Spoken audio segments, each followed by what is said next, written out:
যে আমাদের প্রত্যেকটা মেয়ের মধ্যে, বাঙালি প্রত্যেকটা মেয়ের মধ্যে একটা করে হাসিনা রয়েছে। শাহজালাল আন্তর্জাতিক বিমানবন্দর থেকে চিত্রনায়িকা নুসরাত ফারিয়াকে আটক করেছে ইমিগ্রেশন পুলিশ। রোববার 18 মে থাইল্যান্ড যাওয়ার পথে তাকে আটক করা হয়।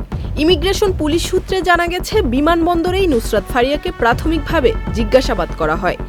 এরপর তাকে হস্তান্তর করা হয় রাজধানীর ভাটারা থানা পুলিশের কাছে। পুলিশের দাবি, তার বিরুদ্ধে দায়ের করা একটি হত্যাচেষ্টা মামলায় তাকে গ্রেফতার দেখানো হয়েছে। এর আগে ঢাকার ভাটারা এলাকায় চলমান বৈষম্য বিরোধী ছাত্র আন্দোলনের সময় শিক্ষার্থী হত্যাচেষ্টার অভিযোগে নুসরাত ফারিয়া, অপু বিশ্বাস, নিপুণ আক্তার ও আসনা হাবিব ভাবনা সহ 17 জন জনপ্রিয় অভিনয় শিল্পীর বিরুদ্ধে মামলা হয়। মামলার নথিতে উল্লেখ করা হয়েছে, বৈষম্য বিরোধী আন্দোলনের বিপক্ষে অবস্থান নিয়ে আওয়ামী লীগের আর্থিক সহায়তাকারী হিসেবে অভিযুক্ত করা হয়েছে নুসরাত ফারিয়াকে। ওয়ালটন আবারও মিলিয়নিয়ার অফারে ওয়ালটন ফ্রিজ কিনে আপনিও হয়ে যেতে পারেন মিলিয়নিয়ার। মামলার বাদী এনামুল হক ঢাকার চিফ মেট্রোপলিটন ম্যাজিস্ট্রেট আদালতে মামলাটি দায়ের করেন।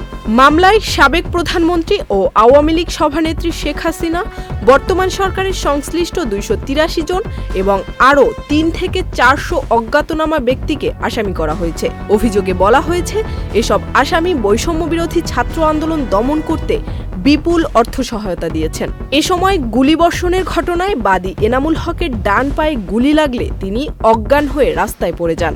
বর্তমানে নুসরাত ফারিয়া পুলিশ হেফাজতে রয়েছেন। মামলার তদন্ত চলছে এবং তদন্ত শেষে বিস্তারিত জানা যাবে।